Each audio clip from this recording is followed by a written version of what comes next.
Ecclesiastes chapter 4, 9 to 12. Basahin po natin yan ng sabay-sabay. Ecclesiastes chapter 4, verses 9 to 12. Read na po ba kayo? Amen. Ready now? Read. Two are better than one because they have a good reward for their labor. For if they fall, the one will lift up his fellow.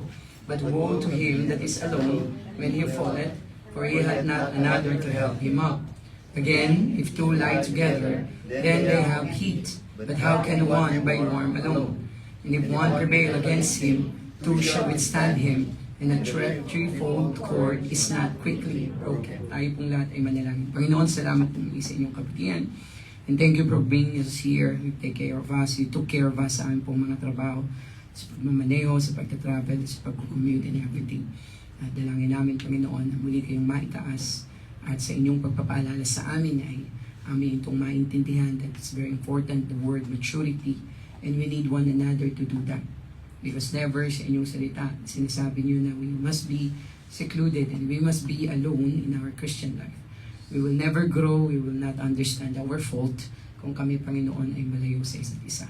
At maunawaan namin, Panginoon, ang nais yung iparating sa inyo pong pinatasang sumulat ng Book of Ecclesiastes, ng iba kundi si King Solomon. Nataas po namin ang inyong pangalan. May you forgive us in our sins. Ingatan niyo rin po yung mga paparating pa lamang. All these things we pray in Jesus' name. Amen. Kaya po lahat ay magsiupo na. Yung ating pong binasa, mga kapatid, of course, yung title ng ating pong message for tonight is all about two are better than one. Ano po, kung si Brother Nim ay being honest siya sa kanyang yung kanyang emotion na prostrate siya na tayo ay natalo. And let me comfort you, brother, with the message for tonight. Na hindi lahat ng first okay. Sometimes second is better than first. You know? And it's all about character. At I'm not saying na yung Bethany ay hindi sila deserve. Well, actually, kung meron mang dapat manalo, no, bukod sa atin, dapat yung Bethany talaga. Okay? Bethany talaga dapat yung manalo. Alright, so yun po yung gusto nating maintindihan. Kaya ang comfort ng salita ng Panginoon sa ating pong pagsasalusuluhan tonight, it is all about accountability. You know, yung context po niyan, it's all about brotherhood, accountability, friendship. Yung ibig sabihin, although gumamit si Solomon ng mga analogies when it comes to the cultures, to yung setup ng pagta-travel during that time, ay it talks about friendship and accountability. Napakahalaga po, mga kapatid, as a man of God, na maintindihan natin yung salitang accountability. Dahil kung tayo po ay hindi magte-take ng risk to open up our Christian life or even our personal life to our brothers and sisters in the Lord, hindi po yan ang sistema at plano ng ating Panginoon sa atin. Even the disciples during that time, they were encouraged by the Lord to go out, to win souls, go different houses, and then to encourage one another. Even Apostle Paul, when during the time of his missionary journey, ilang beses siyang nag-travel, lagi siyang may kasama. So the importance of being together with another fellow brothers in the Lord. Gusto nating maintindihan yan. So once na nag-open po tayo ng ating buhay sa ating pong kapatid sa Panginoon sa simbahan. So we're not talking about our brothers and sisters in the flesh. Dahil ang context po nito ay simbahan. At gusto nating maintindihan na kung saan nagtitake tayo ng risk kasi gusto natin na mabantayan tayo sa ating pong paglakad bilang mga Kristiyano. We need each other. No? We need each other, we affect each other, and kailangan po natin ang bawat isa sa atin. Napakahalaga at na maintindihan natin yung truth na kapag tayo ay nag-open at nagbukas ng ating buhay sa ating kapwa sa simbahan, we are actually speaking the truth in love. Okay, ang sabi ng Ephesians chapter 4 verse 15, at yung salita ng Panginoon ang siyang magbibigay sa atin ng absolute truth to guide us. Well, of course, andyan ang Bible, pero hindi ba maganda na meron din tayong comrade or ka-brother or ka-sister in the church na kung saan para maging may gusto lang Bible nakasakasama natin. At maintindihan natin, mahirap na magkaroon ng katiwala or mag-open ka ng buhay sa isang churchmate. Ano? Dahil as a fallen nature, meron po tayong tinatawag na gusto natin yung desire ng ating flesh. No? We are at war in our flesh. Minsan, hindi tayo nagtitiwala sa ating buhay pagdating sa ating mga kasama sa simbahan. Is it because we are afraid? Pero kung ating titingnan yung konsepto ng discipleship or ng accountability, ito po yung kailangan natin in order for us to grow. Kasi sa ating buhay, aminin man natin sa hindi, merong inconsistencies. Ano? Si Brother Nimrod kanina nagsasalita, I am treating him as a brother in the Lord and as a faithful servant of God. Di ba? Pero yung sinabi niya kanina, na-prostrate ako, na natalo yung team natin.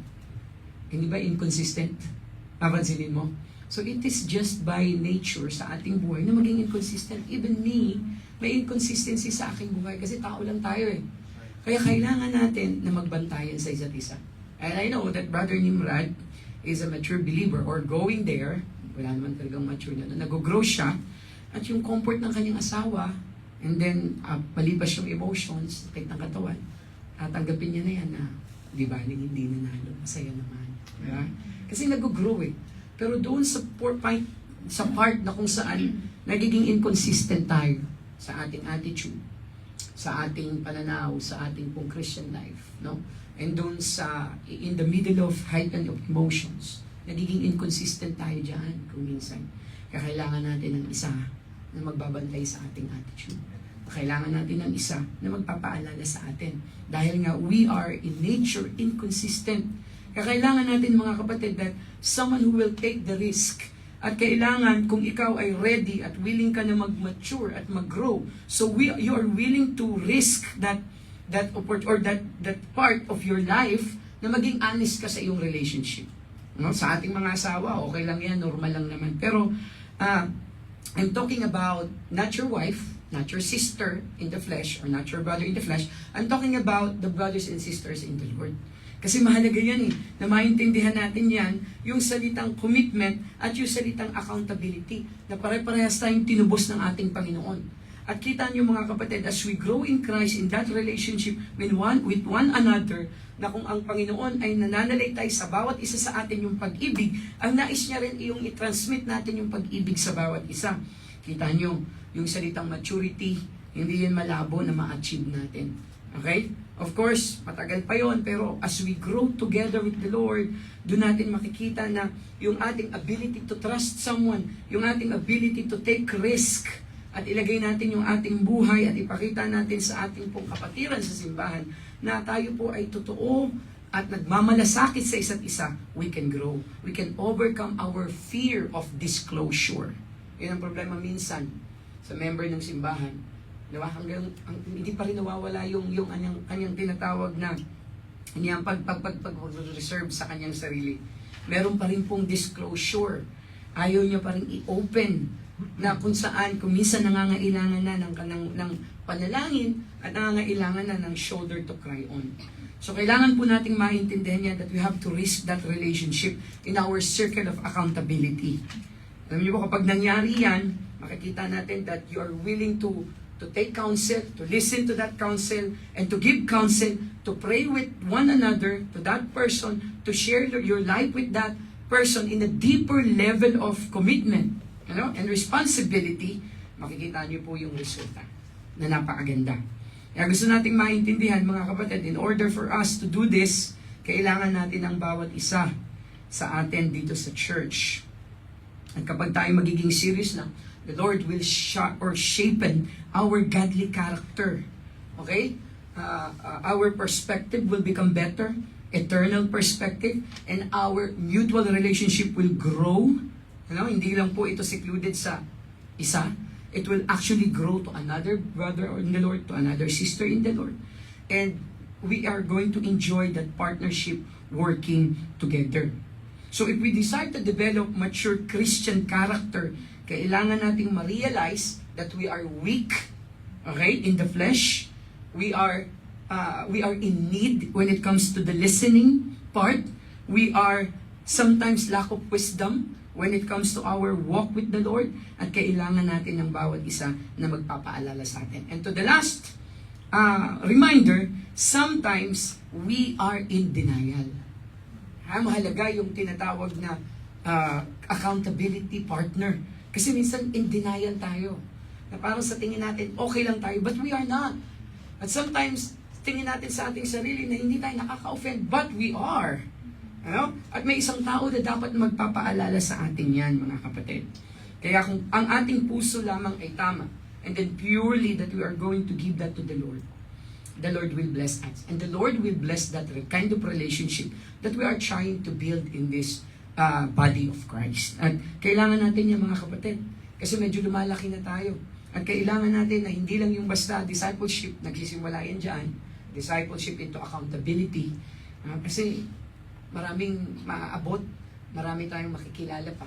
So the Lord is giving us this opportunity to be trustworthy, to know other people's life, at maintindihan natin kung paano natin sila mako-comfort and mag-i-encourage at magkakaroon tayo ng impact sa kanilang buhay. Come to think of it, yung mga bagong nadagdag sa atin, kailangan nila ng may makakakilala sa atin. Kailangan ng pamilya ni Mean, tsaka ni Mon, although hindi pa sila kasal.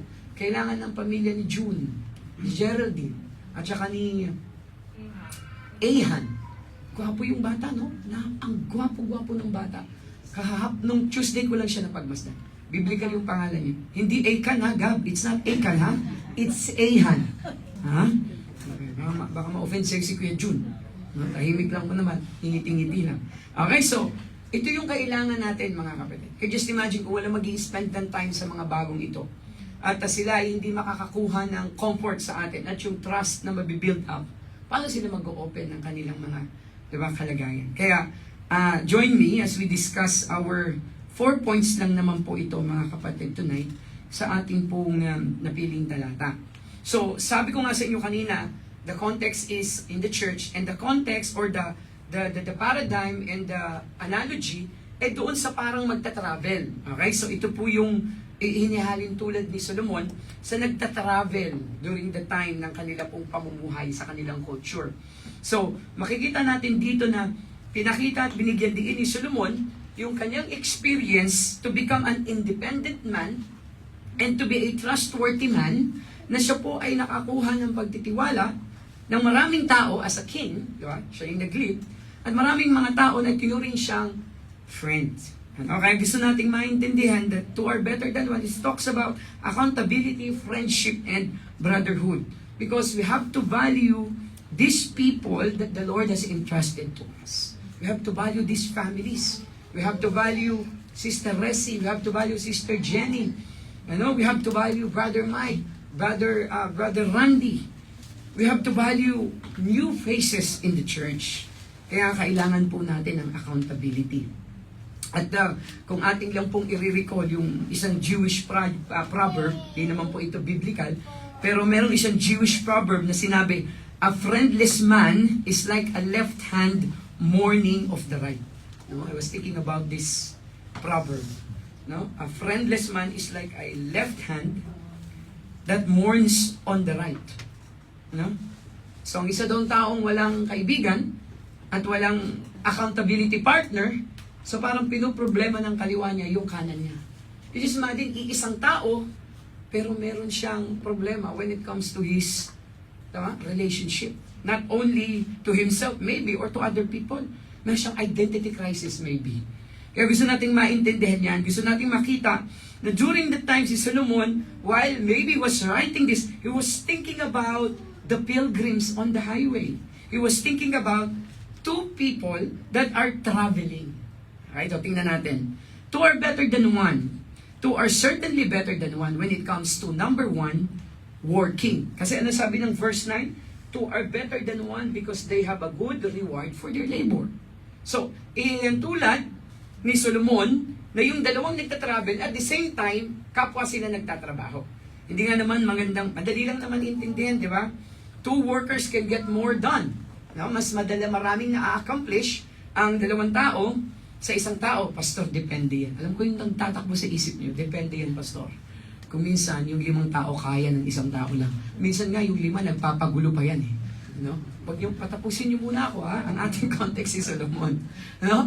Ibig sabihin, sa normal view, no, wag na nating isipin pa kung magbilis ba o witty ba yung isa or dumb ba yung lima. Wag natin pag-usapan yun. Pero in a normal sense, yung dalawa nga naman ay mas maraming effort at nagagawa sa isa. Yun po yung ibig sabihin ni Solomon. At lalong-lalo na kapag sila po ay nag-business, no? At kumita na, when they divide the profit, meron po silang capacity na kung saan magkaroon pa ng mas marami pang kita. Kasi pagsasamahin nila yung dalawang kita. Because they work so hard with that. So as a traveler, they work hard sa kanila pong pagbibiyahe, may benefit yan. Kasi kung nag-iisa lang, mas mahirap pag nagtatrabaho. Mas mahirap, kung ang pagtatrabaho lamang na nag-iisa. At lalong-lalo na, mas madali ang isang mahirap na trabaho kapag dalawa ang gumagawa dyan. Dahil maaaring napapagod na yung isa at yung iba yung nagsisilbing kalakasan niya to move on and to finish the job. Maaaring isa nagtitimpla ng kape para yung isa ay magbistulang gising sa trabaho. Now, two are better than one. Also, when it comes to application in the ministry, kailangan natin ang bawat isa. 1 Corinthians chapter 3 verse 6. Hindi ko lang alam, Brother F. But yun ang galing ni Brother F. No? Kanina lang po ito inagawa, mga 10 minutes ago. Si Dea na. Hinabol na ni Dea to. Dea the AI. That AI. No? Check mo maigi, baka artificial lang yan. Pindutin mo. Okay. Legit. Okay, legit. Good. Alright, so, working ang number one. So, ang sabi ng 1 Corinthians 3:6, I have planted, Apollos watered, but God gave the increase. Di ba maganda sa ministry? Makikita natin yung effort ng bawat isa, yung dalawa. At I do believe sa lahat ng ating ginagawa sa ministry, never naman nag-isa. Wala namang ministry dito na isa lang ang gumagawa. Minsan siguro yung pagdadrive, siguro yon isa lang yung nagdadrive sa ministry, wala namang konduktor, di ba? Pero, siguro si Brother RB may konduktor para sa mga membro. Wala namang gano'n. Pero mostly mga kapatid, nakakagaan sa ministry na maintindihan natin, it is not about pasikatan, and it's not about sino lang yung magaling, it is all about magaling ang Panginoon. So it doesn't matter. Actually, yung talata na yan na nagsasabi na regardless kung sino man ang nag-effort, no? Regardless kung sino man ang nagtrabaho, okay, basta tayo nagtulong-tulong at naitaas ang pangalan ng Panginoon, God will give the increase. Kasi yun naman ang goal natin eh. Hindi yung kung sino lang yung maitaas. Diba? Kaya nga yung nangyaring games nung Tuesday, maliwanag na it is all about teamwork. Wala naman nagsulo doon. Tama? At maraming mga nagsakripisyo doon. Maraming mga nagbigay ng kanilang, nagbigay para yung iba yung maglaro. Alam ko, no? Hindi man ako mind reader, pero alam ko na maraming gustong maglaro during the time. Pero marami din yung nagsakripisyo para yung iba na yung lumaro. Kaya kung meron mang ma-offend doon, fine. Normal lang naman yun eh, na meron talagang ma-offend. Pero I was actually anticipating those things. Lord, ma-offend kaya ito pag hindi ko na ipasok? Just imagine, ang hirap ng trabaho ko during that time. Tinitingnan ko, baka ma-offend to. Tinitingnan ko yung sapatos bago. Pag hindi man lang to diba? Pag hindi man lang to nakapasok, ano naman yung, di ba? Sa akin kaya yung second sometimes is better than first. Kasi nanalo ka nga, one-time event lang. Pinilit mo ngang manalo, nagkaroon naman tayo ng ma-offend naman, ang dami namang na-offend sa akin. Di ba? Ano yun, isang beses lang eh. Sikat ba tayo? Hindi naman tayo sisikat. Although, maraming nag-congrats. Wala naman akong nilagay na tayo yung champion, di ba? Pero maraming nag-congrats. Siguro nalaman nila na tayo talaga yung overall champion. Wala naman akong sinabing champion tayo dito, champion tayo sa ganun. Pero na-sense siguro nila. Kasi yung senior pastor yung unang bumati. Alam niya kung gaano karami yung napanalunan. Pero iniisip ko lang, kung sakali lang na iniisip ko na tayo talaga mag-first at aking isinakripisyo yung relasyon natin sa bawat isa. One time lang yun, Brother Randy. Ang tagal kong iindahin at ang tagal kong, di ba, makukonsensya dun sa mga na-offend kasi hindi ko napasok. Kaya nisip ko, Lord, okay lang na matalo kami. Basta lahat nakalaro. Yung iba dun, bago, syempre, bago uniform, dapat bago sapatos. Ano? Kaya sabi ko, Lord, okay lang. Alam ko, nararamdaman ko sa mga to, makapasok lang kahit hindi makashoot. Diba? Actually, makagulong lang, okay na yun. Hindi na ko si Tep, gugulong to. Ayan, ayos na yan, labas ka natin. So, ganun po yung maintindihan natin. Napakagandang isipin na kahit hindi man natin nakuha yun sa basketball, masaya lahat.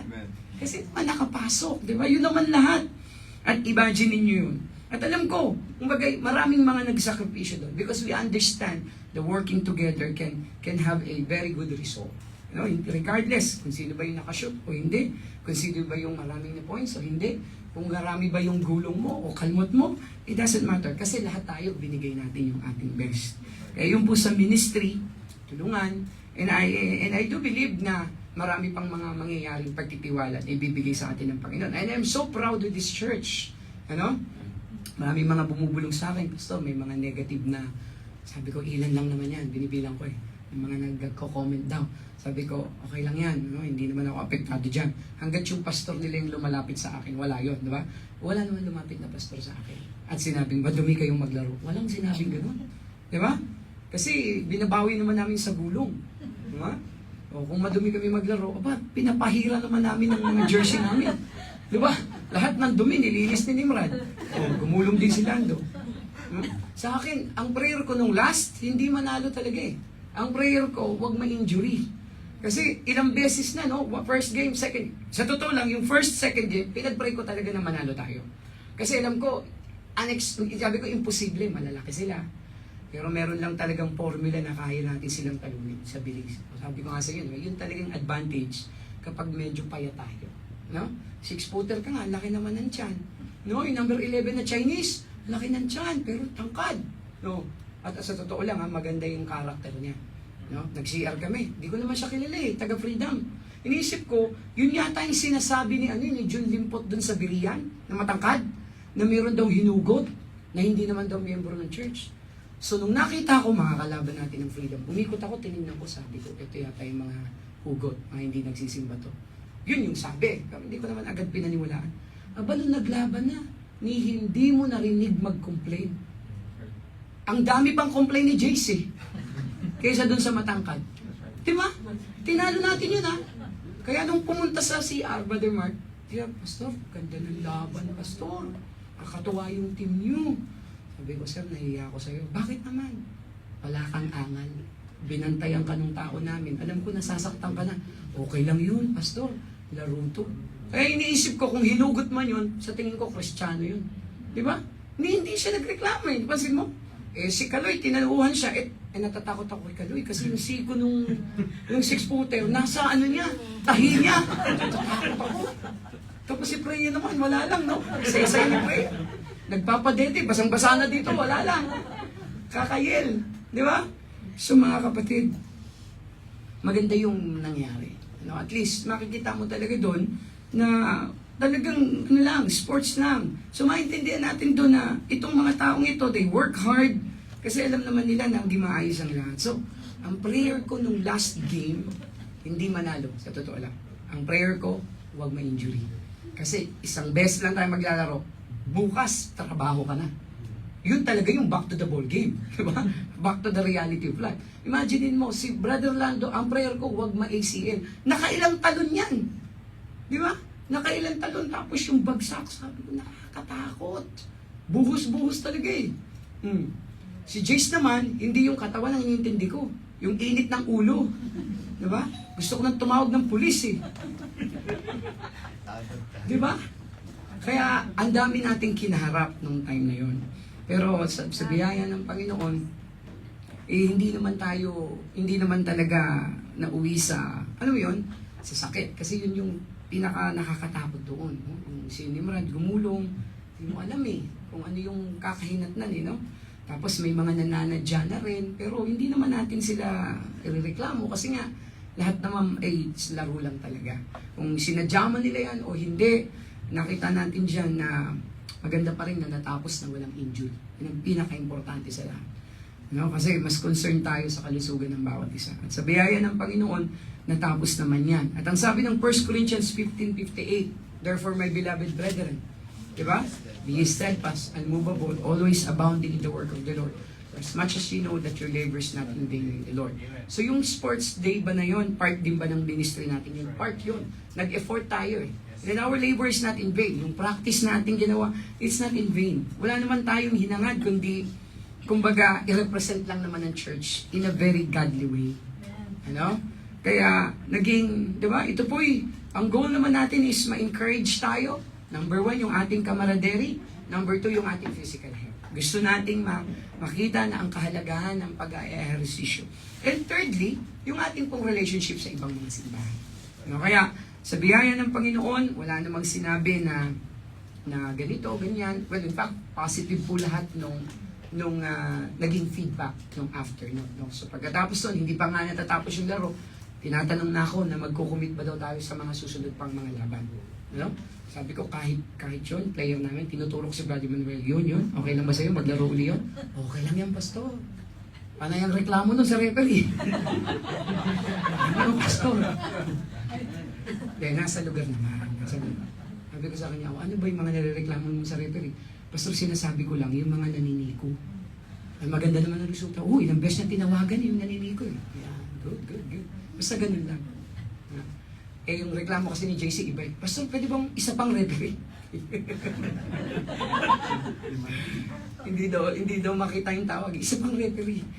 Sa akin naman si JC, kailangan natin siyang gabayan. Bago lang kasi yung bata. At talagang siya expose sa paglalaro sa labas. Talagang physically malakas eh. Kailangan natin ang ating ititame sa kanya yung kanyang character, ang kanyang attitude. Pero mabait naman talaga yung bata. Talagang medyo emotion lang. So, lahat pong nangyari, it's not in vain. And we praise the Lord for that. At nakita natin yung pagkakaisa because we work together. And then number 2, verse 10. Ano sabi dito sa verse 10? Basahin natin. For if they fall, the one will lift up his fellow, but woe to him that is alone when he falleth, for he hath not another to help him up. So kanina, two are better than one when it comes to working. This one, two are better than one when it comes to walking. Diba ang sabi dyan? For they will fall. So ang analogy, naglalakad sila. So yung illustration, di pa naman maganda ang kalye sa Palestine or sa Israel during that time. Maraming mga, syempre, hindi pa naman mga konkreto. Kaya ito yung nasa isip ni King Solomon while writing this. At may mga nangyari actually sa Exodus 20, 21, 33 to 34 na kung saan nahulog sa hukay. Yung oxen at yung tao mismo. So hindi na po uncommon during the time ng kanilang culture ay yung setup ng pagta-travel nila. Madalas na nag-i-stumble, nagfo-fall yung mga nagta-travel at minsan nababali yung kanila pong mga buto habang nagta-travel. Kaya nga, maganda pa rin na dalawa para matulungan physically. Na mapagamot, mabigyan ng first aid during that time. Alam niyo po, ang application natin yan, hindi ba napakaganda na meron tayong kaibigan at kasamaan sa simbahan na pwede tayong tulungan. So, we're not talking about physically anymore kasi pwede naman tayong umaksyon agad. Dami nating nurses dito. At yung dinala nating first aid kit, buti hindi nagamit. No? Yung mga kalmot-kalmot lang, ayaw naman magpagamot ng iba kasi gustong ituloy pa rin ang laban. Pagamot ka muna, hindi na, tuloy lang. Kalmot lang yan, kalmot. So, yun po yung maintindihan natin dito. Ang tinutukoy natin dito mga kapatid, ay yung pagdating po sa emotional side, yung problema na ating kinakaharap. Di ba maganda na merong hahatak sa atin pataas? Hindi hihila sa atin pababa, sanlibutan yon. So the thing of accountability in the church is someone will help us or someone me help other people in Christ to come out from the pit or to pull that person out from that pit. So gusto nating maintindihan ang application niya sa atin. Kung na-apply natin to physically, na hindi ka makatiis na merong duguan, okay? Na hindi ka matiis na merong nabalian, nurse ka man o hindi. Paano naman yung emotionally duguan? Tama? So how do you know that? Kung wala pong concern sa bawat isa. Kaya gusto nating maintindihan yan, that when we stumble, spiritually, sabi ko nga kanina, inconsistent tayo sometimes, maganda merong isa na nagre-restore. na tumutulong sa atin. Ano sabi ng Galatians chapter 6 verse 1 and 2? Andiyan po yan sa screen. Brethren, if a man be overtaken in a fault. So ibig sabihin, si Brother Pedro nagkaroon ng kasalanan. Nagkamali. Or hindi mali. Talagang kasalanan, sumablay. Ye which are spiritual, restore such an one. In the spirit of meekness, considering thyself, lest thou also be tempted. So ibig sabihin, baka mangyari din sa'yo. Imbis na lalo mong, di ba, imbis na lalo mo siyang i-down, itayo mo, unawain mo. Dahil lahat naman tayo nagkakasala. No? Basta yung kasalanan na hindi yung talagang talagang magkakadungi sa ministry. Di ba, yung mga leaders and servants, mga pasto, may mga kasalanan na kailangan na talagang bigyan ng disiplina. Pero yung mga kasalanan na pwedeng pang-ayusin, pagkakamali na pwede namang i-restore. No? So dito natin maintindihan yung kabaliktaran sa tingin ng sanlibutan. No, ito kasi opportunity to sa sanlibutan para magmalaki. At para sabihin, ang tanga mo kasi. Tama? Bakit mo ito ginawa? Di ba? Alam mo naman na ganito. At ito naman yung opportunity sa isang growing at accountable na Christian na mai-practice niya yung kanyang maturity. Sabi doon, ye which are spiritual, restores such an one. So kung sino yung umiintindi sa church, kung sino yung mas mature, kung sino yung nanghihingi ng tawad ng una sa church, kahit hindi niya kasalanan, yun yung masasabi nating pinavalue yung relationship sa isa't isa. That is spirituality. Doon mo ma-apply yun. Kasi mahirap na hindi ka naman nakagawa ng kasalanan, hindi ka naman naka-offend, ikaw pa yung nanghihingi ng sorry. Mahirap yan eh. Hindi likas yun. Pero sa isang Kristiyano, because you are value the relationship, you are willing to do that. So, ano pang gagawin mo sa isang nadapa? Nadapa na nga, tatadya ka mo pa. Nadapa na nga, ididiin mo pa. Kaya nga, di ba? Physically, hindi mo gagawin yun. Pero sometimes, emotionally, ginagawa natin yun. No? Kaya ang application nito, emotionally. As we walk with the Lord, spiritually. As we walk with the Lord, we are not being consistent. Sometimes we stumble down in our spiritual walk. Kaya kailangan natin ng restoration. At napapabilis ang pagre-restore kapag merong makakapitan. Hindi ba yung tipong, ang dami ko namang ginawang tama, pero nagkamali ako isang beses, lahat nakatingin sa akin. Na parang ako naman talaga yung, tama? Ganun po mga kapatid. Kaya nga meron tayong pagkakataon na kung saan itama lahat ng ito. Pero, paano siya makakapagsimula uling itama yan kung wala man lang tumulong sa kanyang makaahon? Okay? So, how grateful we should be for Christian friends who help us walk straight in the Lord. Sabi ng Bible, sa Amos chapter 3 verse 3, ano sabi niyan? In our walk together in the Lord, can two walk together except they be agreed? Di ba tayo nagsiserve sa Panginoon together? Kasi agree tayo na ito sa gawain ng Panginoon. We have both a common salvation with the Lord. Agree tayo dyan. Ano? At sabi ng Colossians chapter 2 verse 6. Okay? Colossians chapter 2 verse 6. Dyan. As ye have therefore received Christ Jesus the Lord, so walk ye in Him. Mahirap lamang na maglumakad sa harap ng ating Panginoon kung magkaiba tayo ng master. That's it. Pero kung iisa lang naman yung master natin, bakit hindi tayo pwedeng magkasunod? Okay? Iisa lang ang ating kaligtasan. Bakit hindi tayo pwedeng magkasunod? Kailangan natin ng isa't isa. Kasi hindi laging nakakalakad ng maayos. Talagang may sablay ko minsan. And then number 3, not only two are better than one when it comes to working, when it comes to walking. Number 3, two are better than one because verse 11, again, if two lie together, then they have heat. But how can one be warm alone? So, two are better than one when it comes to warmth. Warmth. Init, Verse 11. Heat. May binanggit na heat dyan. Kasi during the time, siyempre, travelers, wala pa namang mga sasakyan. Kapag nagta-travel, ang mga Israelites, during that time, malamig. No? At wala namang mali siya dito, alam naman natin yan, science yan, kapag magkayakap, kahit pa dalawang lalaki yan, walang mali siya ha, it gives friction. Tama ba ako? Meron talagang heat yan eh. Ano? So walang mali siya. So ganun natin tinitingnan to. At iniisip ni Solomon during that time, pag nagtatravel ang mga Israelita, kailangan nila ng comfort. Kailangan nila ng someone na yayakap sa kanya or else mamamatay siya sa lamig. Hypothermia bang tawag doon? Hypothermia.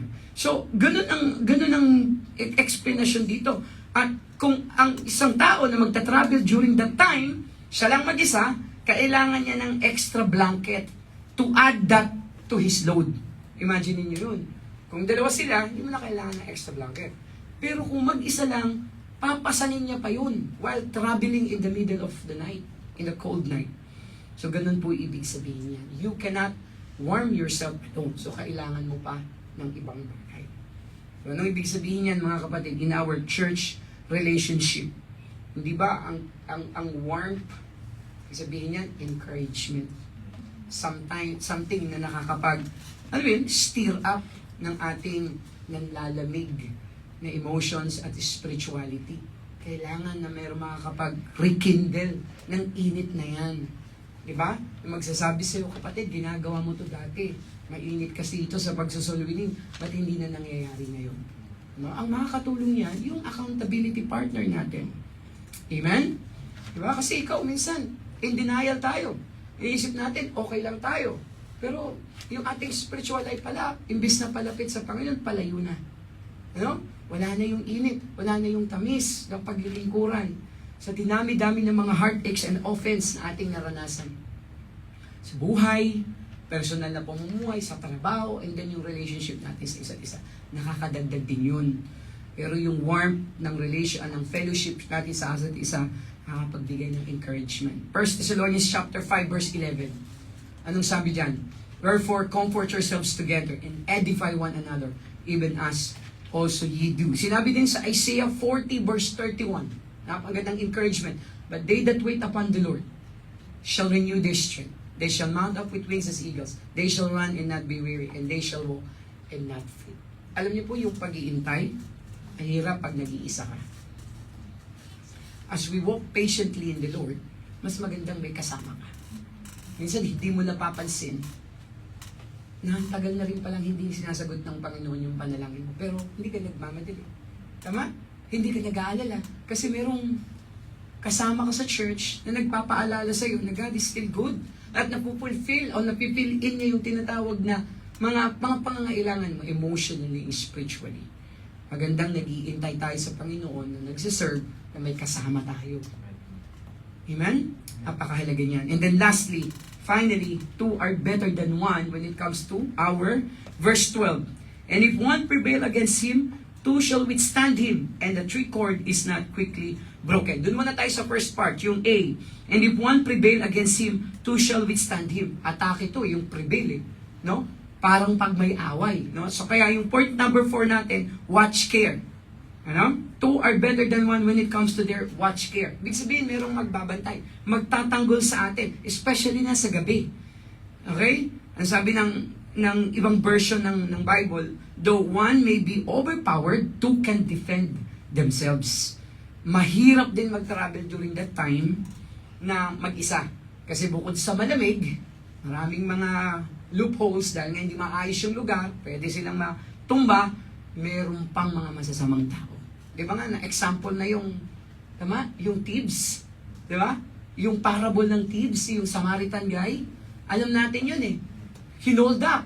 So normal lang po sa Israelita, mga Israelita, during their time, pag nagta-travel, may mga masasamang tao. At sabi ni Solomon, maganda rin dalawa. Nakakadepensa sa isa't isa. Kaya, di ba maganda as we travel in this journey sa ating spiritual life. Minsan, maganda yung may kasama ka talaga nagpapaalala sa'yo, nagtatanggol sa'yo. Kasi, sa totoo lang, tingnan nyo, ang kalagayan natin dito, wala naman tayong mga pamilya dito. Yung iba sa inyo, wala naman kayong tatay, wala kayong nanay. Mahirap, yung asawa nyo nasa Pilipinas. Kaya mahalaga talaga ang simbahan, hindi lang basta member ng church. Yung member na nag-grow into maturity. Na talagang mahihinga mo ng iyong personal life.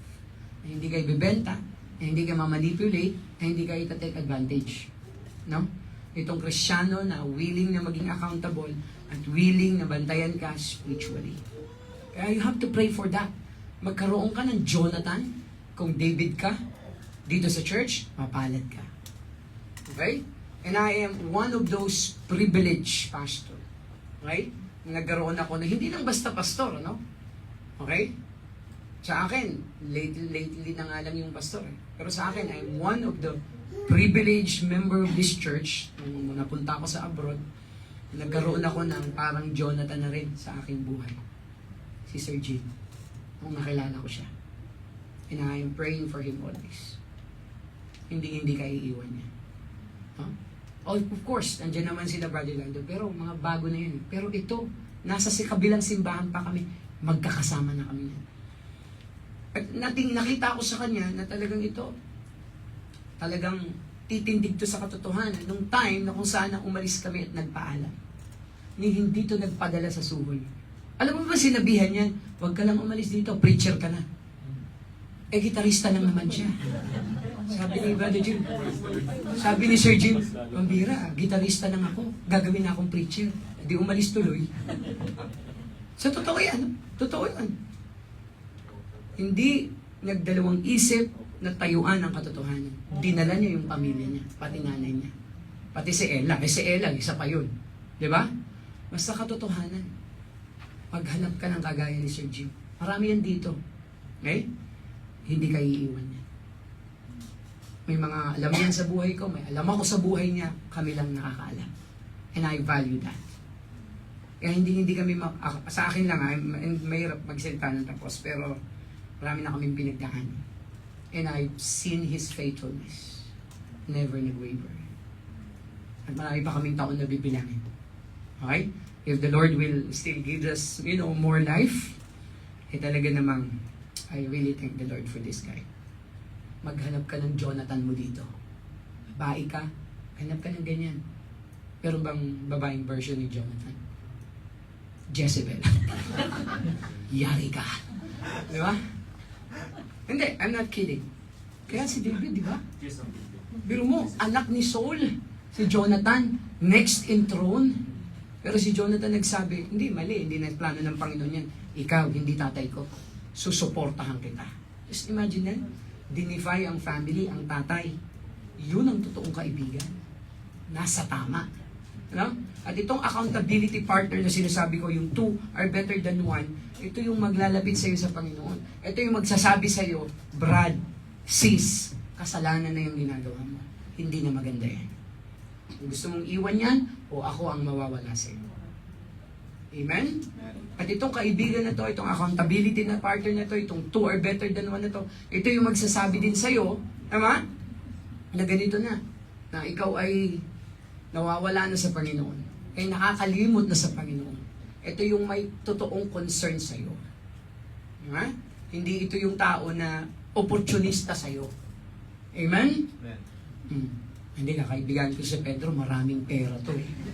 Brad, ako yung accountability partner. Hindi, accountant partner ang gusto. Hindi accountability partner. No? So, mahirap yun. Hindi magtatagal yung yun. Kaya, biyaya ng Panginoon, mga kapatid. Let's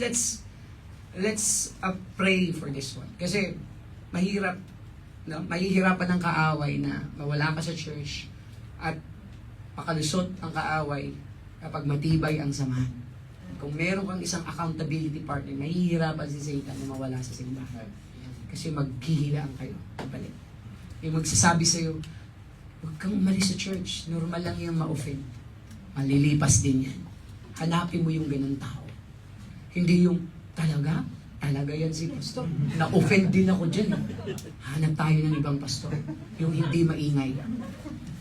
Ma-offend ka naman kasi hindi nagsasalita. Sige. Kaya, sabi nung classmate ni Gab, is that your dad? It's my first, sabi niya? Yeah, sabi ni Pastor, yung anak ni Pastor Alex, yung pangalay, it's my first time to see your dad like that. It's exact opposite with my dad. My dad is silent, but your dad is cheering with them. May positive daw yung sinabi. So mga kapatid, let's enjoy this family. At ito'y hindi na mawawala ito sa ating chapter ng ating buhay. Ano nangyari no Tuesday, I was so happy, I was so blessed. Hindi dahil sa marami tayong panalunan. It's not about that. Pero nakita ko yung strength ng samahan. At yung sige, Randy, napakasimple lang. 8 simbahan ang pinataob sa Scrabble. Diba?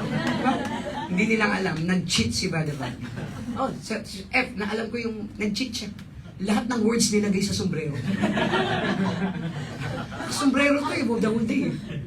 Andun pa. Pero si Pastor Alex yung tinalo niyo. Si Pastor yun, ng Bethany. Lumaban yun. Kaya pala nagagalit sa akin kasi. Nagalit sa'yo? Meron kasing biology term na ako sinabi. Sabi niya wala yan. Sabi niyo, hindi po nandyan po yun kasi biology task ko po. College may Tapos tinignan. tinignan sa amin. Protozoa. Ayun pala, kaya naman tinalo. Ano yung word? Protozoa. Protozoa is suffix ng mga animal kingdom. So meron yan. Meron nga po. Ano po yun na 12 Scrabble word. Hindi naman nag-walk out. Umalis po siya. Pero ako na nagsasabi ha, hindi galit yun. Nanood naman po siya. Oo, hindi yun. Pastor yun, hindi nagagalit ang pastor. Yun ang winning. Hindi na-offend yun. Yun ang winning. Kaibigan ba? Ha? Yun ang winning. Yun ang winning word nyo. Ako last. naman kasi, masyado mong ginalingan. Na-offend tuloy yung pastor siya. Hindi, wala naman yung pastor. Alam, laro lang naman yun. Pero, kidding aside, I'm so proud of you and doon sa mga hindi naka-attend, alam ko naman na hindi nyo porte yun, pero alam ko naman na masaya kayo para sa amin. And we thank the Lord for that. So tayo pong lahat ay manila.